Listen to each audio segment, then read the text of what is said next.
Exode chapitre 3.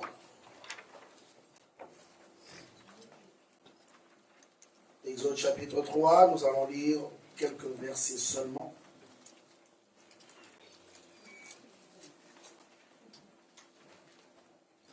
Exode chapitre 3, nous lirons le verset 5 et 6, et puis le verset 13 et 15. Alors nous sommes debout pour la lecture de la parole. Je vais lire moi-même pour gagner le temps. La Bible dit ceci: Dieu dit, n'approche pas d'ici, ôte tes souliers de tes pieds, car le lieu sur lequel tu te tiens est une terre sainte. Et il ajouta, je suis le Dieu de ton père, le Dieu d'Abraham, le Dieu d'Isaac et le Dieu de Jacob. Moïse se cacha le visage car il craignait de regarder Dieu. Verset 13, Moïse dit à Dieu, j'irai donc vers les enfants d'Israël et je leur dirai, le Dieu de vos pères m'envoie vers vous. Mais s'ils me demandent quel est son nom, que leur répondrai-je? Dieu dit à Moïse, je suis celui qui suis. Et il ajouta, c'est ainsi que tu répondras aux enfants d'Israël, celui qui s'appelle je suis m'a envoyé vers vous. Dieu dit encore à Moïse, tu parleras ainsi aux enfants d'Israël, l'Éternel, Dieu de vos pères, le Dieu d'Abraham, le Dieu d'Isaac et de Jacob m'envoie vers vous. Voilà mon nom pour l'éternité. Voilà mon nom de génération en génération.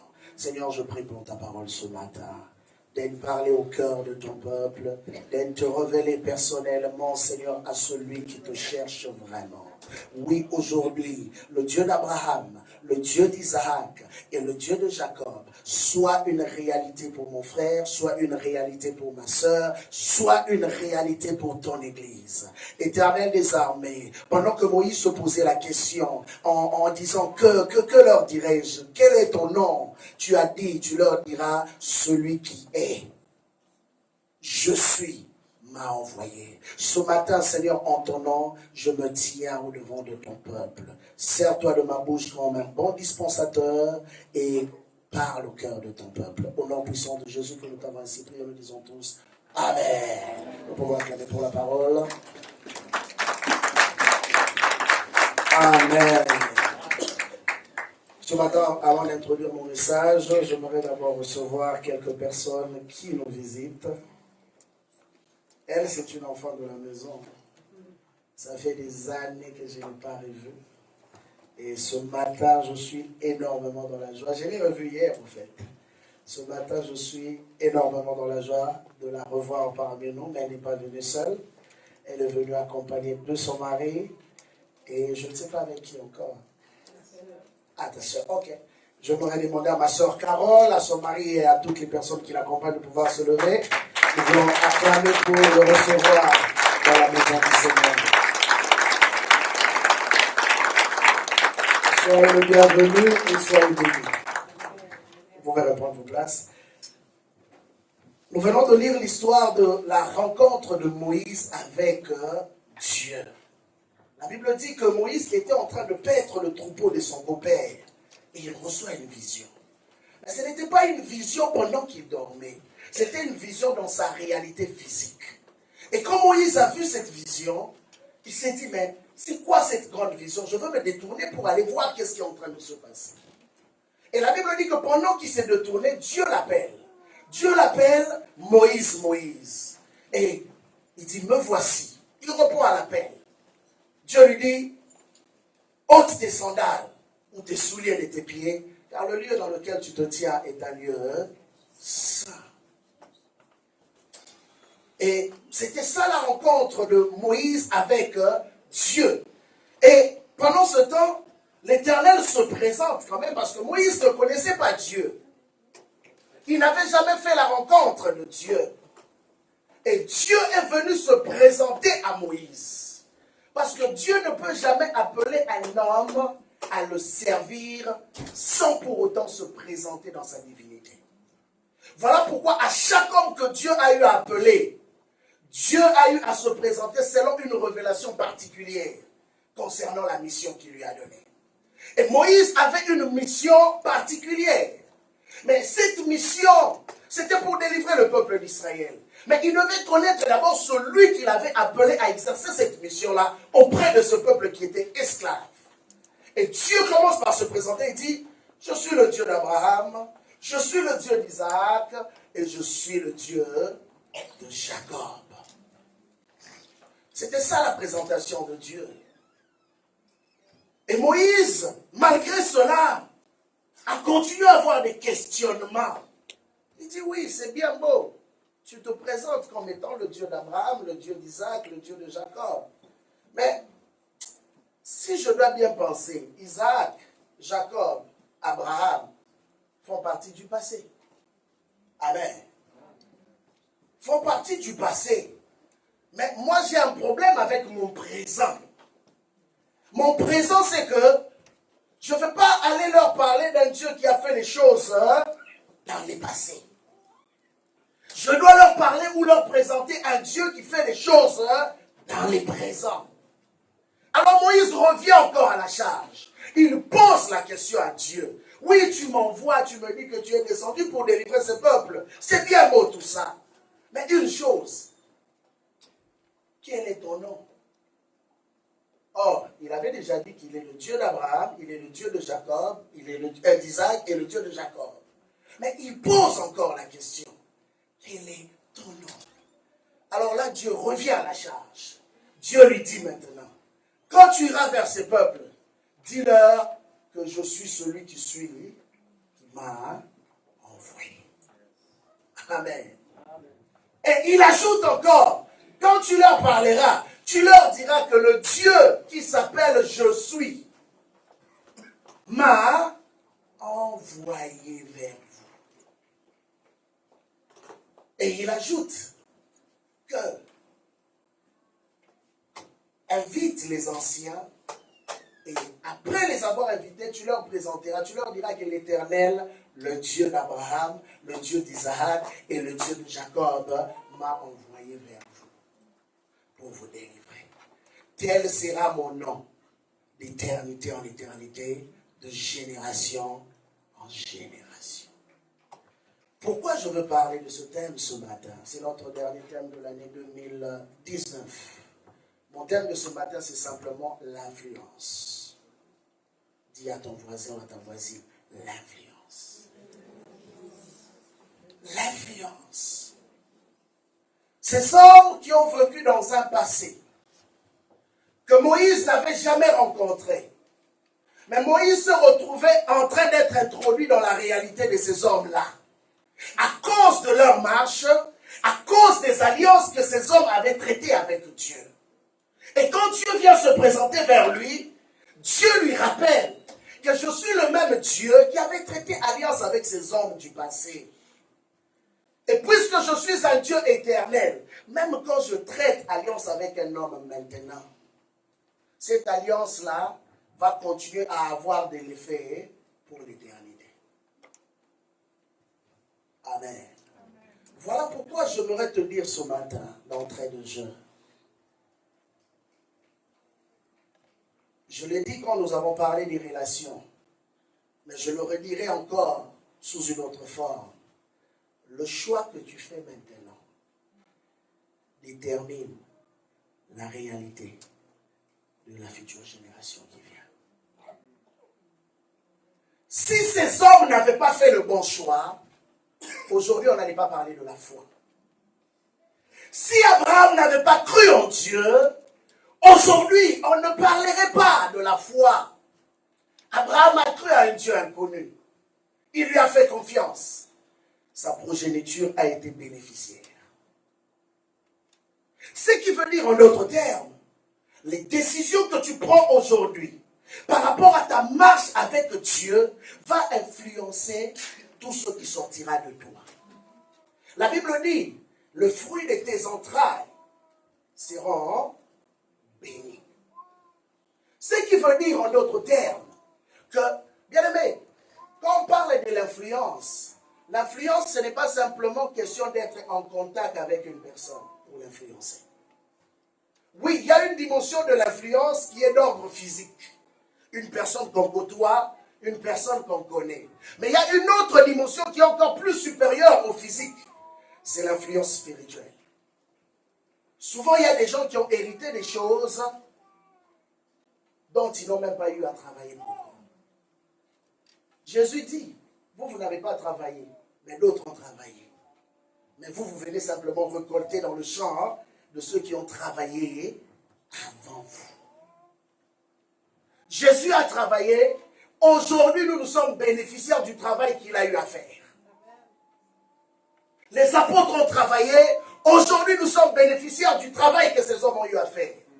Je parle de la bonne influence. Oui, nous toucherons peut-être aussi la mauvaise influence, mais mon objectif, c'est plus la bonne influence. Et ici, Dieu présente ces trois hommes comme précurseurs d'un mouvement. Dieu présente ces trois hommes comme étant des piliers, des colonnes, par qui il a établi une alliance qui devait faire fonctionner le reste, non seulement du peuple d'Israël, mais aussi de l'humanité. Parce que qu'est-ce que Dieu a dit à Moïse? Il dit, on m'appellera ainsi de génération en génération, parce que tel est mon nom. Il s'est révélé à Abraham, il s'est révélé à Jacob, il s'est révélé à Isaac, et automatiquement, cela est devenu comme l'identification ou l'identité ou la référence de sa manifestation vis-à-vis des hommes. Et même Jésus, quand il est venu, il a reconnu que certains étaient des fils d'Abraham. Mais regardez, entre Abraham et Jésus, il y a eu combien de milliers d'années qui se sont écoulées? Il appelle Zachée, fils d'Abraham. Il appelle la pauvre femme pécheresse, fille d'Abraham. Mais cependant, l'espace qui séparait ces hommes d'Abraham, c'était des milliers d'années. Et nous voyons que les rois ou encore les maîtres de la loi au temps d'Israël fonctionnaient toujours au nom d'Abraham. Tout ce qu'ils faisaient, c'était toujours au nom d'Abraham. Or, Abraham était déjà passé. Mais son influence ne passait jamais. Cela veut dire quoi? Quand tu poses des bonnes actions, ton influence va transcender les générations. Quand tu poses des bonnes actions, les générations qui viendront après toi parleront de toi. Et même Dieu était fier de se présenter comme étant le Dieu d'un homme. Bien aimé, ce matin, j'aimerais te dire, tu vas traverser l'année 2019 pour l'année 2020. Crois-tu que, arrivé dans cette année 2020, Dieu sera fier de se présenter comme étant le Dieu du frère Papi? Le crois-tu? Que Dieu sera fier de se présenter comme étant ton Dieu?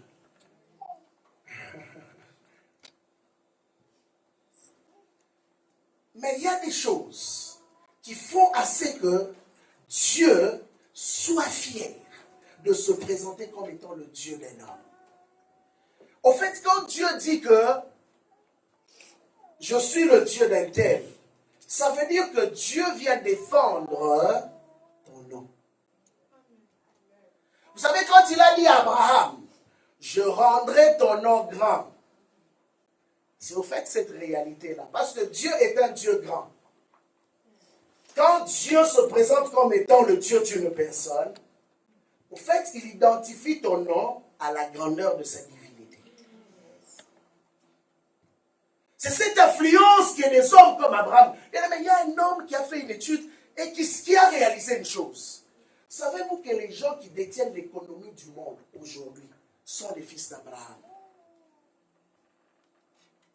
Les Juifs sont des fils d'Abraham, physiquement. Les Arabes sont des fils d'Abraham. Et ce sont les deux peuples qui détiennent l'économie mondiale. Dans tous les sens. Ok, les trois plus grandes religions. La religion chrétienne, ça vient d'où? De la descendance d'Abraham. Le judaïsme, ça vient d'où? De la descendance d'Abraham. Ok. L'islam, ça vient d'où?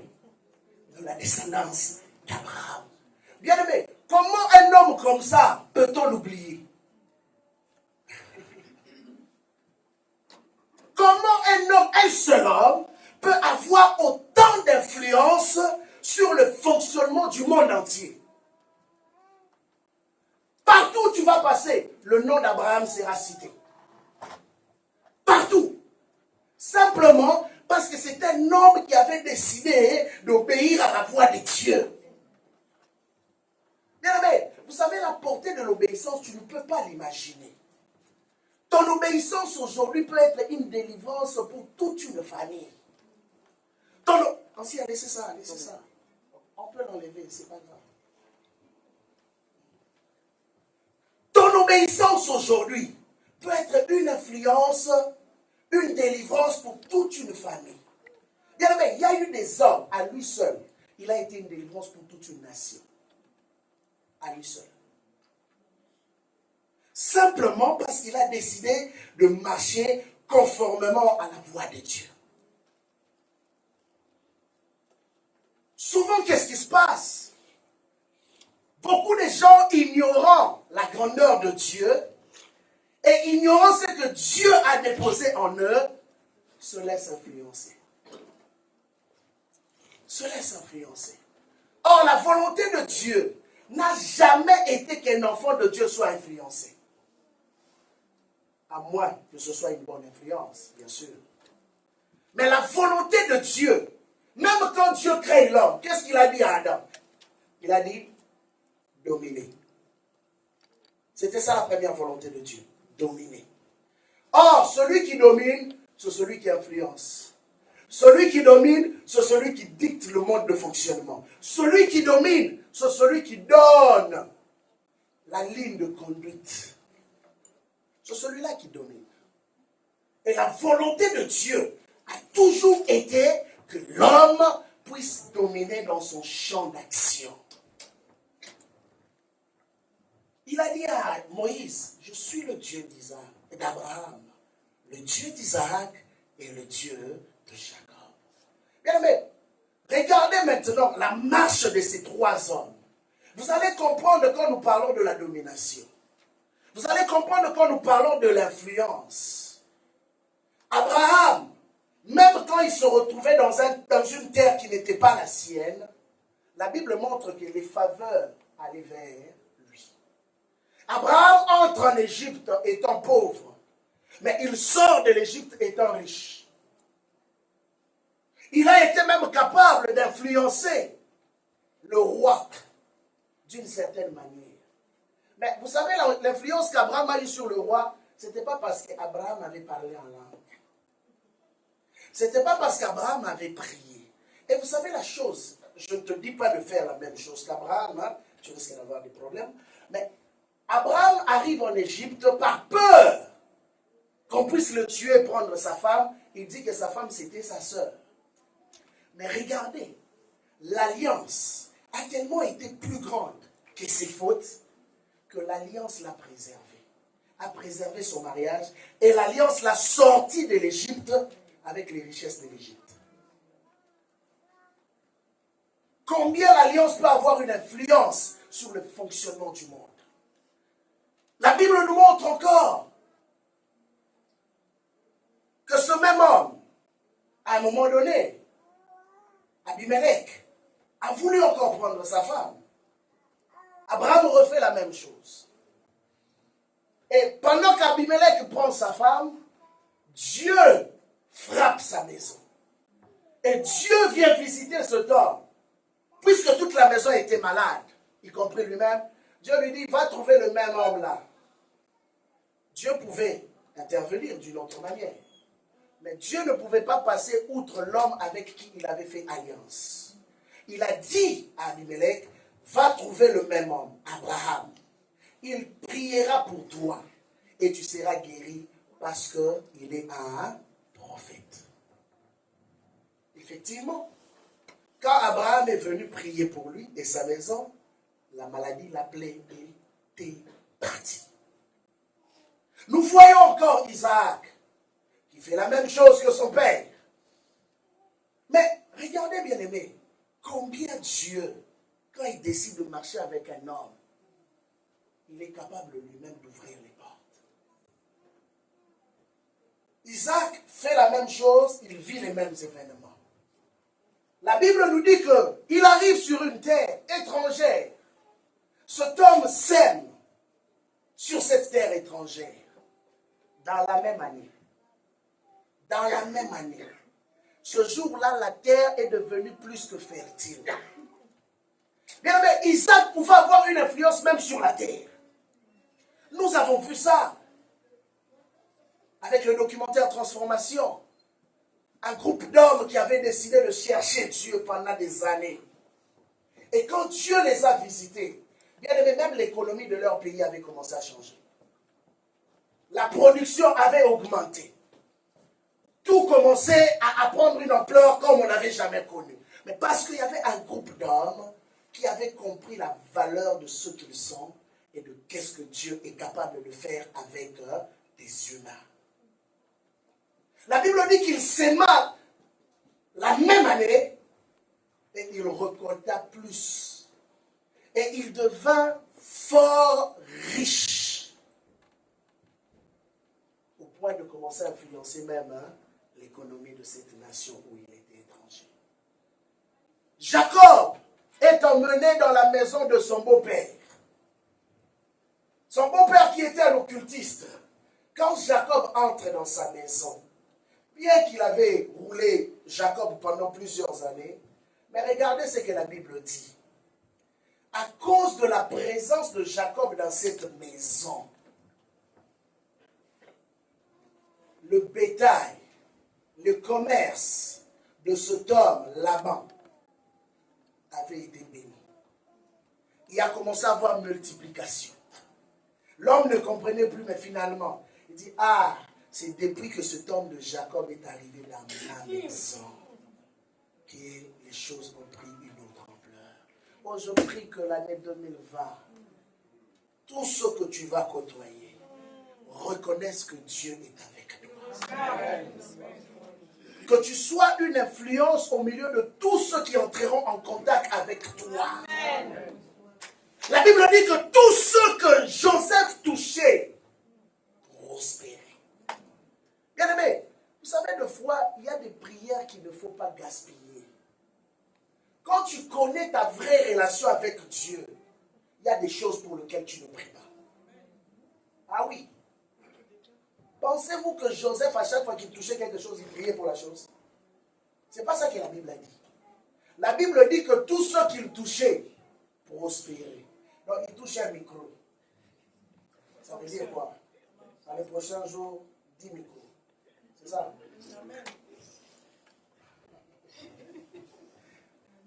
Tous ceux qu'il touchait prospéraient. Donc, Dieu avait tellement béni ses mains que même les choses de la nature étaient obligées de se soumettre. Tu commences un commerce, tout le monde a déjà fait un commerce, mais toi tu commences. Puisque Dieu est avec toi, les choses commencent à se multiplier comme ça. Tu fais un travail, puisque Dieu est avec toi, le travail commence à prospérer. Bien aimé, les hommes d'influence, partout où ils passent, laissent des marques. Pourquoi ils laissent des marques? Parce qu'au fait, leurs mains, leurs pieds, leur bouche est précédée par la bouche de Dieu, les mains de Dieu. Vous savez, tu peux toucher quelque chose comme ça. Mais quand Dieu habite en toi, en réalité, avant que ta main se pose sur cette chose, Dieu avait déjà touché la chose. C'est ça qui a fait la différence. Bien aimé, c'était la même sémence qu'on s'aimait. Et pendant cette période, c'était une période de sécheresse. Mais Isaac sème. La terre devient plus que fertile. ça ne marche pas. Oui, est-ce que tu connais qui tu es? Pourquoi ça ne marche pas? Parce que tu ne connais pas qui tu es. Bien aimé, la seule chose que je peux te demander de faire en ce moment, quand tu constates que ça bloque, retourne à la source. Pose la question à la source. Vous savez, quand Jacob a remarqué que son beau-père le roulait, Jacob est retourné vers Dieu. Dieu lui a donné une révélation. Et la révélation a été la clé de sa prospérité. Jacob est venu simplement avec un bâton dans la maison de son beau-père. Mais la Bible dit que quand il est sorti avec des femmes, il est sorti avec des serviteurs, il est sorti avec des enfants, il est sorti avec des bétails. Il n'est pas sorti les mains vides. Tu n'es pas venu au Canada pour ressortir du Canada les mains vides. Tu ne travailles pas là où tu travailles pour ressortir les mains vides. Non. Mais la Bible nous a montré combien Dieu est capable d'attirer les richesses même des nations pour bénir son peuple. C'est biblique ce que je vous dis. Mais il est important que le peuple de Dieu comprenne que l'auteur de toutes ces choses, c'est Dieu. Mais si tu ne comprends pas que l'auteur de toutes ces choses, c'est Dieu, tu continueras à faire des prières. Vous savez, il y a des prières qu'on a eu à faire, qu'on ne fait plus. J'avais interdit ça. On priait trop contre l'esprit de pauvreté. Vous vous rappelez, non? L'esprit de sécheresse, l'esprit de pauvreté. À un moment donné, Dieu m'a dit, mais vous perdez votre temps. Oui, l'esprit de pauvreté existe. Ok? Si je dis le contraire, je vous mentirai. L'esprit de pauvreté existe. L'esprit de sécheresse existe. Mais une chose, certains vivent la sécheresse simplement parce qu'ils n'ont pas compris les principes de Dieu. Qui marche avec toi? Fais simplement ce qu'il te demande de faire. Fais simplement ce qu'il te demande de faire, bien-aimé. Et tu verras ce que lui est capable de faire dans sa divinité. Bien-aimé, le Dieu d'Abraham, d'Isaac et de Jacob n'a pas changé. Il a dit, c'est ainsi qu'on m'appellera de génération en génération. Et c'est ce Dieu-là qui vit en toi aujourd'hui. Bien-aimé, si tu l'invoques, comme Abraham l'a invoqué, comme Isaac l'a invoqué, comme Jacob l'a invoqué, il fera la même chose qu'il a eu à faire avec ses hommes. Tout dépend maintenant de comment tu le vois. Moïse avait un problème de conception. C'est pourquoi Dieu devait commencer par briser la conception de ce qu'il avait de Dieu. Lui, il voyait un Dieu comme étant un Dieu du passé. Mais il y a beaucoup de chrétiens qui ont cette Bible, qui lisent les versets bibliques, mais pour eux, c'est des choses qui ont été faites avec d'autres. Quand il regarde de Genèse 1 à Apocalypse 22, il dit oui, c'est bien beau tout ça, mais est-ce que ma part dans tout ça, c'est où? La Bible, c'est la vérité de Dieu te concernant. La Bible, c'est la vérité de Dieu concernant ta vie. La Bible, comme a dit Jésus à Marthe, ne t'ai-je pas dit que si tu crois, tu verras. Commence par croire pour voir ce que Dieu est capable de faire avec un homme. Bien-aimé, moi je dis, oui, je fais tellement confiance à Dieu, je dis ceci, je ne mourrai pas sans avoir vu la manifestation de ses promesses dans ma vie. Amen. Je sais ce que Dieu m'a dit. Et je dis, je ne mourrai pas sans avoir vu ces choses. Oh oui, les difficultés peuvent arriver. Oh, ça fait partie du lot de la vie d'un homme. C'est normal, mais je le prends avec joie. Yes. Une chose que je sais, on ne me mettra pas sous terre, six pieds sous terre, avant que Dieu n'ait accompli toutes les promesses qu'il y a à faire.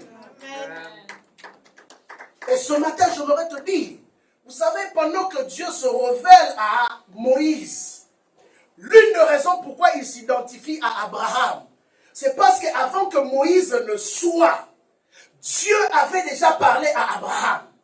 Oh. Donc la réalité de ce qui se passait dans la conversation de Dieu avec Moïse a eu lieu déjà plus de 1000 ans. Le peuple d'Israël a fait 400 ans, 430 ans, si je dois le dire. Mais la réalité, c'est que cette prophétie de la délivrance a été annoncée plus de 1000 ans avant que Moïse ne rencontre Dieu. Waouh, combien les prophéties peuvent voyager. Combien Dieu peut demeurer fidèle. Moïse n'était pas là le jour où Dieu a rencontré Abraham. Et c'est dans sa rencontre que Moïse va découvrir tout ce que Dieu avait dit à Abraham. Parce que Dieu le lui a révélé. Et Dieu avait dit à Abraham, la terre sur laquelle tu te tiens, ta descendance sera esclave pendant 400 ans. Moïse n'était pas né, son père n'était pas né, sa mère n'était pas née. Donc on ne savait même pas si un jour Moïse allait exister. Combien ce Dieu-là que nous servons est fidèle. Mais il a dit, je veux le faire. Après 400 ans, je me souviendrai d'eux et je descendrai pour eux les délivrer. Quelle souffrance de 400 ans. Bien-aimé, c'est juste pour t'encourager et te dire que ce que tu vis n'est rien par rapport à ce que Dieu est sur le point de faire. Ce que tu traverses n'est rien par rapport à ce que Dieu a réservé pour toi. Juste détourne ton regard. Regarde du bon côté. Peut-être c'est parce que tu regardes du mauvais côté. Regarde du bon côté. Regarde du côté du Dieu d'Abraham. Regarde du côté du Dieu d'Isaac. Regarde du côté du Dieu de Jacob. C'est même Dieu qui a dit à Abraham, tu auras un fils. À un moment donné, Abraham a douté. Parce qu'il a vu que l'âge avançait, rien ne se passait. Mais Dieu lui a dit, je vais le faire. Mais c'est 25 ans après. 25 ans après que la promesse a pris forme. Dieu ne se trompe jamais. Dieu ne ment jamais. Et il ne parle jamais pour faire plaisir à l'homme. Quand il a dit, c'est parce qu'il sait qu'il a déjà fait. Il dit, je suis le Dieu d'Abraham, le Dieu d'Isaac et le Dieu de Jacob. Donc ce que vous vivez est une influence des hommes qui ont eu à payer le prix avant vous. Des hommes qui ont eu à faire les sacrifices avant vous. Des hommes qui ont marché en conformité à ma volonté avant vous. C'est à cause de cela que je fais ces choses. Bien aimé, que toi tu sois aussi le précurseur d'un mouvement que Dieu s'apprête à faire.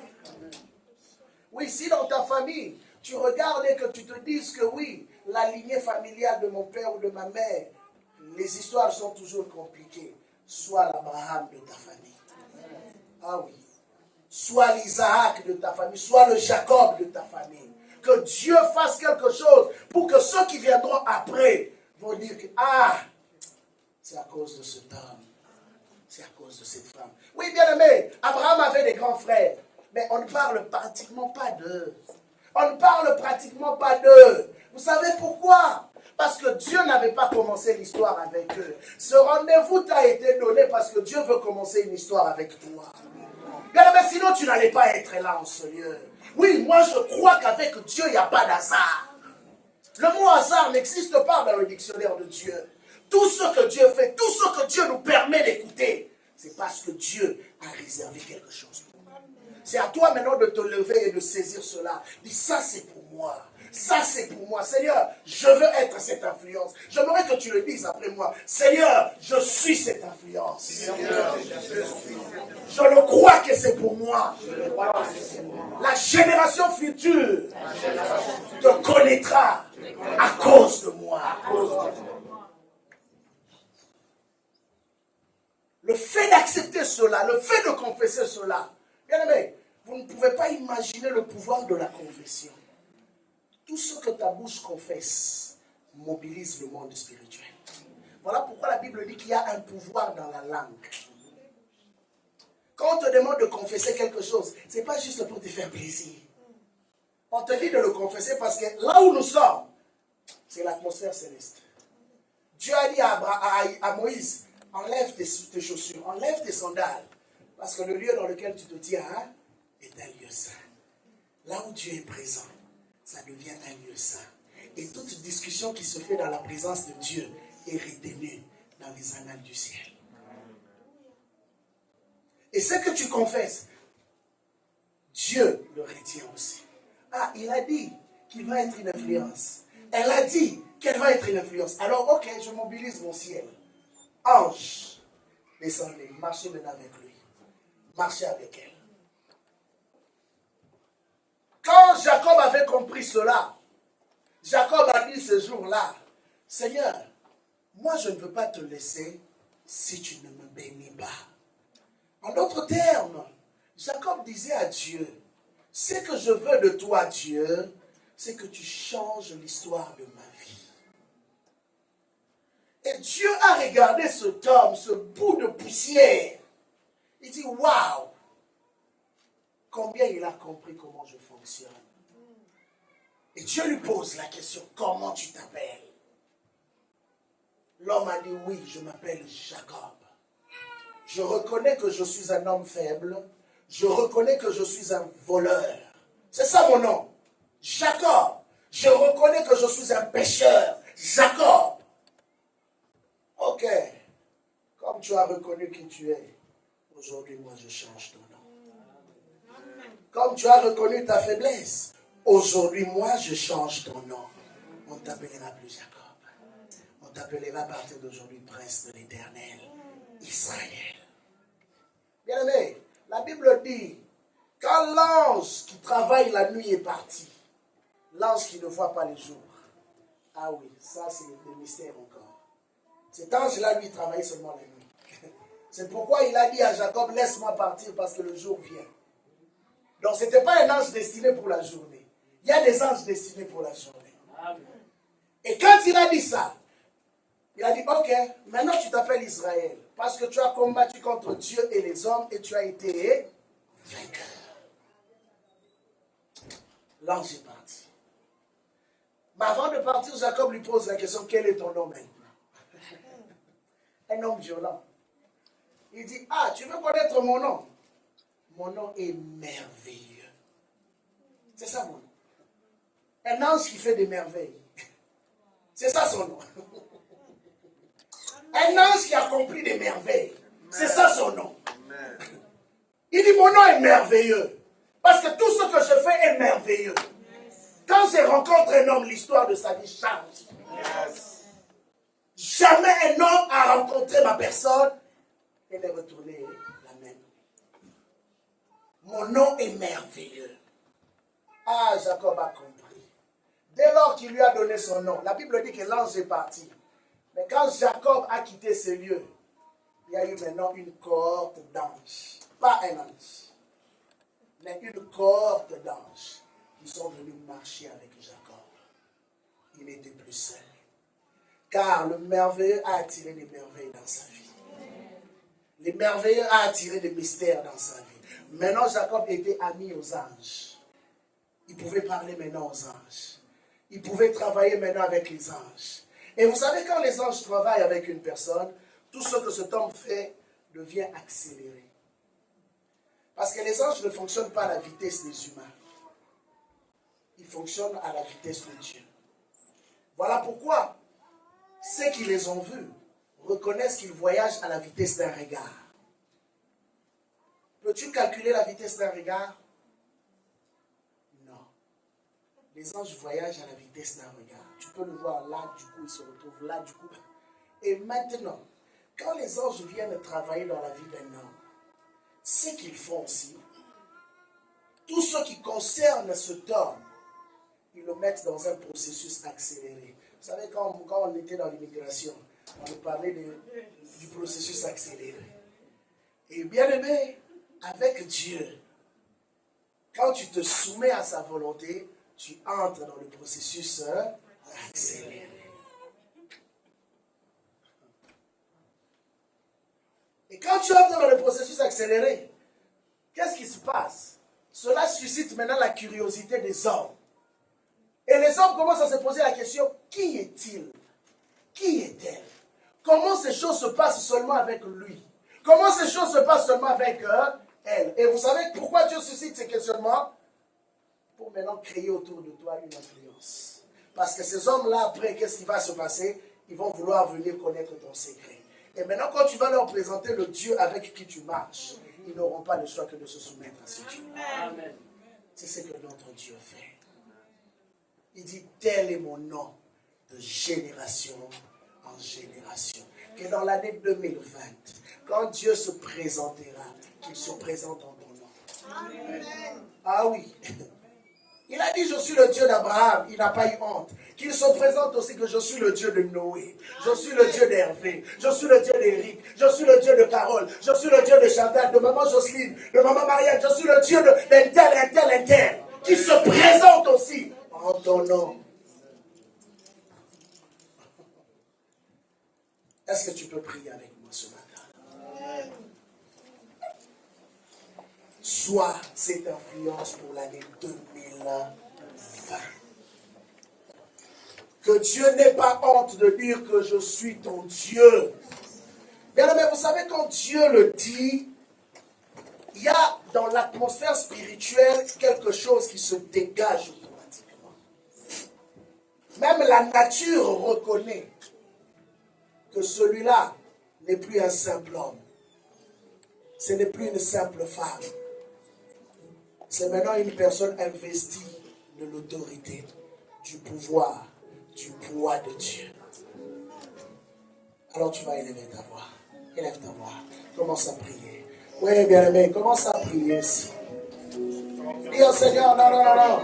Cette année, j'entre dans l'année 2020 comme une influence. Non, j'ai trop subi dans ma vie. L'année 2020, j'entre comme une influence. L'année 2020, j'entre comme un homme et une femme investis du pouvoir et de l'autorité de Dieu. Je ne subirai plus, mais je ferai subir. Je ferai subir. Je ne subirai plus, mais ma vie fera subir. Mon influence sera grande.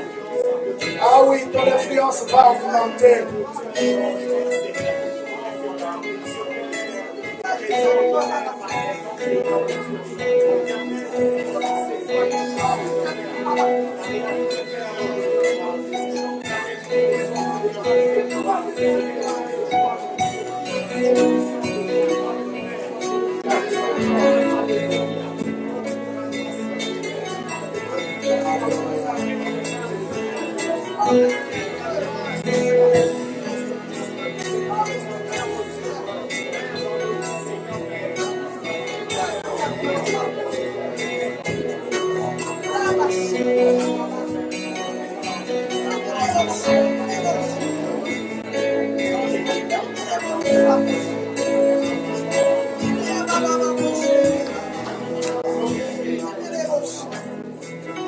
Lève tes deux mains, je veux prier.